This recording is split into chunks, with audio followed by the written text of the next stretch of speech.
ಇಡೀ ರಾಷ್ಟ್ರದಾದ್ಯಂತ ಅಲ್ಲ ಪ್ರಪಂಚದಾದ್ಯಂತ ಬಾಂಗ್ಲಾದೇಶ ಸುದ್ದಿ.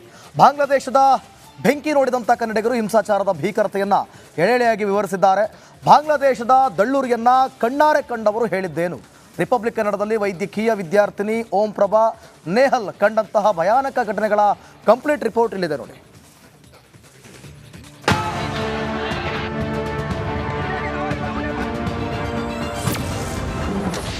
ಕ್ಷಣ ಕ್ಷಣಕ್ಕೂ ಹೊತ್ತಿ ಉರಿಯುತ್ತಿದೆ ಬಾಂಗ್ಲಾದೇಶ.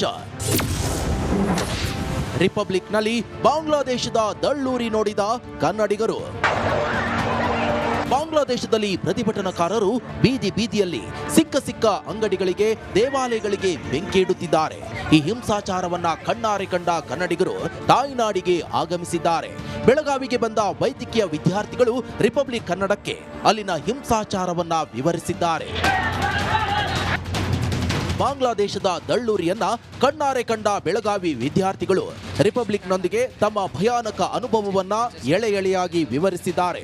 ಬಾಂಗ್ಲಾದೇಶಕ್ಕೆ ವಿದ್ಯಾಭ್ಯಾಸಕ್ಕೆ ತೆರಳಿದ ಹಾವೇರಿ ಮೂಲದ ಓಂ ಪ್ರಭಾ, ಬೆಳಗಾವಿ ಮೂಲದ ನೇಹಲ್ ಜೊತೆಗೆ 25 ವಿದ್ಯಾರ್ಥಿಗಳು ಸುರಕ್ಷಿತವಾಗಿ ಮರಳಿದ್ದಾರೆ. ಅಲ್ಲಿನ ಭಯಾನಕ ಹಿಂಸಾಚಾರವನ್ನ ನೇಹಲ್ ಹಾಗೂ ಓಂ ಪ್ರಭಾ ವಿವರಿಸಿದ್ದು ಹೀಗೆ: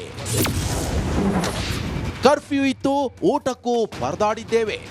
ನಮ್ಮಲ್ಲಿ ಅವರು ಸೇಫ್ಟಿ ಮೆಜರ್ಸ್ ಅಂತ ನಮ್ಮ ಕಾಲೇಜ್ದವ್ರು ಹಾಸ್ಟೆಲ್ನಲ್ಲೇ ಇರಬೇಕು ಮತ್ತು ಕರ್ಫ್ಯೂ ಹಾಕಿದ ಮೇಲೆ ಹೊರಗೆ ಹೋಗಬಾರ್ದು, ಏನೂ ಮಾಡಬಾರ್ದು ಅಂತೆಲ್ಲ ರೂಲ್ಸ್ ರೆಗ್ಯುಲೇಷನ್ಸ್ ಹೇಳಿದ್ರು ಸರ್. ಅದು ಒಂದು 5 ದಿನ ಆದ ಕೂಡಲೇ ಏನಾಯಿತು, ಪ್ರೊಟೆಸ್ಟ್ ಒಂದು ಸ್ವಲ್ಪ ಜಾಸ್ತಿ ಆದ ಕೂಡಲೇ ನಮ್ಮ ಅಲ್ಲಿ ಹುಡುಗಿಯರದು ಹಾಸ್ಟೆಲ್, ಗರ್ಲ್ಸ್ ಹಾಸ್ಟೆಲ್ನಲ್ಲಿ ಅವರಿಗೆ ಏನೂ ಫ್ಯಾಸಿಲಿಟೀಸ್ ಇರಲಿಲ್ಲ. ಅಂದಮೇಲೆ ಅವರು ಒಂದು ಸ್ವಲ್ಪ ಭಾಳ ಕಷ್ಟ ಆಯಿತು ಅವರಿಗೆ. ಯಾಕಂದ್ರೆ ಅವರು ಮೊದಲು ಗರ್ಲ್ಸ್ ಆಗ್ತಾರಲ್ಲ, ಅವ್ರಿಗೆ ಹೊರಗೆ ಹೋಗಿ ಕೊಡಂಗಿಲ್ಲ ಸೇಫ್ಟಿ ಮೆಜರ್ಸ್ ಅಂತ ಅಂದ್ಕೂಡ ಅವ್ರಿಗೆ ಊಟನೂ ಸರಿಯಾಗಿ ಸಿಗಲಿಲ್ಲ. ಅವ್ರಿಗೆ ಭಾಳ ತೊಂದರೆ ಆಯಿತು. ಹಾಸ್ಟೆಲ್ ಸಮೀಪವೇ ಪ್ರತಿಭಟನೆ ಭುಗಿಲೆದ್ದಿತ್ತು. ಹಾಸ್ಟೆಲ್ ಸಮೀಪ ಎಲ್ಲ ಪ್ರೊಟೆಸ್ಟ್ ಆಗ್ತಿತ್ತು. ಬಟ್ ನಾವು ಒಂದು ಸ್ವಲ್ಪ ಕಂಪೇರಿಟಿವ್ಲಿ ನಮ್ದು ಒಂದು ಸ್ವಲ್ಪ ಸಿಚುವೇಷನಲ್ಲಿ ನಮ್ಮ ಲೊಕ್ಯಾಲಿಟಿ ಒಳಗೆ ಒಂದು ಸ್ವಲ್ಪ ಐಸೋಲೇಟೆಡ್ ಆಗಿತ್ತು ಅಂತಂದ್ರೆ ಅಷ್ಟು ಜಾಸ್ತಿ ಏನಲ್ಲಿ ಪ್ರಾಬ್ಲಮ್ ಇರಲಿಲ್ಲ. ಬಟ್ ದಿವ್ಸ ಹೋದಂಗೆ ಕರೆ ಅದು ಅಲ್ಲಿ ಲೋಕಲ್ನಲ್ಲಿ ಬಾಂಗ್ಲಾದೇಶನಲ್ಲಿ ಭಾಳ ಪ್ರಾಬ್ಲಮ್ ಜಾಸ್ತಿ ಆಯಿತು. ಸದ್ಯ ಸ್ಥಿತಿ ನೋಡ್ರಿ ನಾವು ಅಂದ್ಕೊಂಡಿರಲಿಲ್ಲ ಇಷ್ಟು ಜಾಸ್ತಿ ಆಗ್ಬೋದು ಸಿಚುವೇಶನ್ ಅಂತ. ಬಟ್ ಈಗ ಸದ್ಯ ನೋಡಿದ್ರೆ ಭಾರಿ ಭಯಂಕರವಾಗಿದೆ ಸಿಚುವೇಶನ್. ಕರ್ಫ್ಯೂ ಇದ್ದಿದ್ರಿಂದ ಆಚೆ ಬಿಡುತ್ತಿರಲಿಲ್ಲ. ನಾವು ಹಾಸ್ಟೆಲಲ್ಲಿ ಇದ್ದಿದ್ದು, ನಾವು ಥ್ರೂ ಮೆಸ್ ನಮಗೆ ಫುಡ್ ಬರ್ತಾ ಇತ್ತು. ಬಟ್ ಒಂದ್ ದಿನ 2 to 3 days ಬರ್ತಿರ್ಲಿಲ್ಲ. ಫುಲ್ ಕರ್ಫ್ಯೂ ಇತ್ತು ಆಚೆ ಕಡೆ, ನಮಗೂ ಆಚೆ ಹೋಗಕ್ ಬಿಡ್ತಾ ಇರ್ಲಿಲ್ಲ. ಆಮೇಲೆ ನಾವೇ ಅಡ್ಗೆ ಮಾಡ್ಕೋತಾ ಇದ್ವಿ ಸ್ವಲ್ಪ. ತಾಯ್ನಾಡಿಗೆ ಮರಳಿದ ಮಕ್ಕಳು, ಪೋಷಕರು ನೆಟ್ಟಿಸಿರು. ಉನ್ನತ ವ್ಯಾಸಂಗಕ್ಕಾಗಿ ಮಕ್ಕಳನ್ನ ಬಾಂಗ್ಲಾದೇಶಕ್ಕೆ ಕಳುಹಿಸಿದ್ದ ಪೋಷಕರು ಅಲ್ಲಿನ ಹಿಂಸಾಚಾರದಿಂದ ಕಂಗಾಲಾಗಿದ್ದಾರೆ. ಇದೀಗ ಮಕ್ಕಳು ಮರಳಿ ಮನೆ ಸೇರಿದ್ರಿಂದ ನೆಟ್ಟುಸಿರು ಬಿಟ್ಟಿದ್ದಾರೆ. ಮಗ ಸೇಫ್ ಆಗಿ ಬಂದಿದ್ದಾರೆ. ತುಂಬ ಖುಷಿ ಆಯ್ತು ರೀ. ಎಲ್ಲ ಸೇಮ್ ಆಫೀಸ್, DC ಸಾಹೇಬರು, ADC ಸಾಹೇಬರು ಮತ್ತು ನಮ್ಮ ಬೆಳಗಾಂ MP ಸಾಹೇಬರು, ಆಮೇಲೆ ಇವನ್ ನಮ್ಮ ಉತ್ತರ ಭಾಗದ ಈ ನಮ್ಮ MLA ಸಾಹೇಬ್ರೇನು ರಾಜು ಸೇಠ್ ಅದಾರಲ್ಲ, ಅವ್ರಿಗೂ ನಾವು ಹೋಗಿ ಅಪ್ರೋಚ್ ಮಾಡಿದ್ವಿ. ಅವರು ಹೆಲ್ಪ್ ಮಾಡಿದರು. ಇವರೆಲ್ಲರದ್ದು ಹೆಲ್ಪ್ನಿಂದ ನಮ್ಮ ಮಗ ನಮ್ಮ ಬೆಳಗಾವಿಗೆ ಬಂದು ನಮ್ಮ ಮನೆ ಮುಟ್ಟಿದ್ದು ನೋಡಿದ್ರಲ್ವಾ. ಬಾಂಗ್ಲಾದೇಶದ ಬೆಂಕಿ ನೋಡಿದ ಕನ್ನಡಿಗರು ರಿಪಬ್ಲಿಕ್ನಲ್ಲಿ ಮಾತನಾಡಿ ಅಲ್ಲಿನ ಭಯಾನಕತೆಯನ್ನ ವಿವರಿಸಿದ್ರು. ಭಾರತಕ್ಕೆ ಕರೆತರುವಲ್ಲಿ ಶ್ರಮವಹಿಸಿದ ಅಧಿಕಾರಿಗಳಿಗೆ ಧನ್ಯವಾದ ತಿಳಿಸಿದ್ರು. Bureau report, Republic Kannada. Triple ಆಗ್ತಾರೆ. ಈಗ ನೆಕ್ಸ್ಟ್ ಬರೋ ಫಿಲಮ್ ರಿಲೀಸ್ ಆಗಲಿ ಸರ್, ಅವಾಗ ಗೊತ್ತಾಗುತ್ತೆ ಸರ್. ನನ್ನ ಕಡೆಯಿಂದ ನನ್ನ ಫ್ರೆಂಡ್ಸು, ಟೀಮು, ಫ್ಯಾನ್ಸು ಎಲ್ಲರೂ ಸಪೋರ್ಟ್ ಇದೆ. ಯಾರೊಬ್ಬರು ಸರ್ ನಾನು ಕೇಳ್ಪಟ್ಟಿಗೆ ನನ್ಗೆ ಗೊತ್ತಿರೋರು ಎಲ್ಲರೂ ಯಾರೂ ನೆಗೆಟಿವ್ ಮಾತಾಡ್ತಾ ಇಲ್ಲ. ನನ್ನ ಭವಿಷ್ಯಕ್ಕೆ ದರ್ಶನ್ ಪಾತ್ರ ದೊಡ್ಡದು. ಕುತ್ಕೊಂಡು ಹಿಂಗೆ ಜಿಮ್ಮಲ್ಲಿ ವರ್ಕೌಟ್ ಮಾಡಿಸ್ತಾ ಇದೆ ಮೈಸೂರಲ್ಲಿ. ವರ್ಕೌಟ್ ಮಾಡಿಸ್ಬೇಕಾರೆ ಅಣ್ಣ ಜಿಮ್ಮ ಅಣ್ಣ ಅಂದ್ಕೊಂಡಿದ್ದೀನಿ. ಅಪ್ಪಿ ಬಾಡಿಗೆ ಎಲ್ಲ ನೋಡ್ಕೊಂಡು ಮಾಡು, ಹಿಂಗೆ ಏನು ಇಲ್ಲ ಅಣ್ಣ, ಫ್ರೆಂಡ್ದು ಬಿಲ್ಡಿಂಗು, ಸೊ ಬಾಡಿಗೆ ಎಲ್ಲ ಮಾತಾಡಿದ್ವಿ, ತುಂಬ ಕ್ಲೋಸ್ ಇದ್ದಾರೆ. ಸರಿ ಚಿನ್ನ ಮಾಡು ಅಂದರು. ಸರ್ ಇವತ್ತು ಹೋಗಿ ಹೇಳಿದ್ದು ಸರ್, ಹಣ ನಾಳೆ ಜಿಮ್ಮು ಓಪನಿಂಗು, ಈ ಕಲರ್ ಜಿಮ್ ಕಲರ್ ಎಲ್ಲ ಅವರೇ ಸೆಲೆಕ್ಟ್ ಮಾಡಿದ್ದು ನನಗೆ. ಅವರೇ ಹೇಳಿದ್ದು ಈ ಕಲರ್ ಇರಲಿಲ್ಲ ಸರ್, ಬೇರೆ ಕಲರ್ ಇತ್ತು, ಈ ಕಲರ್ ಬೇಡ ಅಪ್ಪಿ, ಈ ಕಲರ್ ಮಾಡಿಸು ಅಂತ ಅವ್ರು ಹೇಳಿದ್ರು ಅಂತ ಚೇಂಜ್ ಮಾಡಿಸ್ದೆ. ಇಮಿಡಿಯೇಟ್ ಚೇಂಜ್ ಮಾಡಿಸ್ದೆ. ಜಿಮ್ ಓಪನಿಂಗ್ ನಾಳೆ ಜಿಮ್ ಓಪನಿಂಗ್ ಇಟ್ಕೊಂಡು ಇವತ್ತು ಹೋಗಿ ಹೇಳಿದ್ದು ಸರ್. ಜಿಮ್ ನಮ್ಮ ಓಪನಿಂಗ್ಗೆ ಅವರೇ ಬಂದಿದ್ದು. ನಾನು ಅದನ್ನು ಎಲ್ಲೂ ಇದು ಮಾಡೋಕ್ಕೆ ಹೋಗಲಿಲ್ಲ. ನಾನು ಪ್ರೀತಿಯಿಂದ ಕರೆದೆ. ಅಣ್ಣ ಅದೇ ಪ್ರೀತಿಯಿಂದ ನನ್ನ ಮಾತಿಗೆ ಇದು ಮಾಡಿ ಪ್ರೀತಿಯಿಂದ ಬಂದರು. ನನಗೆ ಅದು ಲೈಫ್ ಲಾಂಗ್ ಅದೇ ನನಗೆ ಖುಷಿ ಇರೋದು. ಯಾವತ್ತು ದರ್ಶನ್ ಅಣ್ಣ ಸ್ಯಾಂಡಲ್ವುಡ್ ಸುಲ್ತಾನ. ಬಾಸ್ ಫ್ಯಾನ್ಸ್ ಯಾರ್ಯಾರು ಇದ್ದಾರೆ ಅವ್ರಿಗೆಲ್ಲ ರಾಜನೇ. ನಾವೆಲ್ಲ ರಾಜನ ಥರ ಅಲ್ಲ ಸರ್, ರಾಜನೇ ನಮಗೆಲ್ಲ ಅವರೇ ರಾಜ. ನಾವು ಅವ್ರು ಬರೋದನ್ನೇ ಕಾಯ್ತಾ ಇದ್ದೀವಿ. ಆದಷ್ಟು ಬೇಗ ಬಂದೇ ಬರ್ತಾರೆ ಸರ್. ಅದು ಯಾವುದೇ ರೀತಿ ಆಪಾದನೆ ಅಥವಾ ಆರೋಪ ಏನೇನಿದೆ ಅದನ್ನೆಲ್ಲ ಕ್ಲಿಯರ್ ಮಾಡ್ಕೊಂಡೇ ಬರೋದು. ಮತ್ತೆ ಬರ್ತಾರೆ, ಡೆವಿಲ್ ರಿಲೀಸ್ ಆಗುತ್ತೆ, ಸೂಪರ್ ಹಿಟ್ ಆಗುತ್ತೆ, ಅಣ್ಣ ಅದೇ ಫಾರ್ಮಲ್ಲಿ ಇರ್ತಾರೆ, ಅದೇ ಥರ ಇರ್ತಾರೆ ಸರ್. ಹೇಳಿದ್ರಲ್ಲ, ಇದು ವಿಶ್ವಾಸ್ ಗೌಡ ಅವರ ಮಾತು. ವಿಡಿಯೋ ಜರ್ನಲಿಸ್ಟ್ ಲೋಹಿತ್ ಜೊತೆ Nagaraj V Epsandra, Republic TV Kannada, Bengaluru.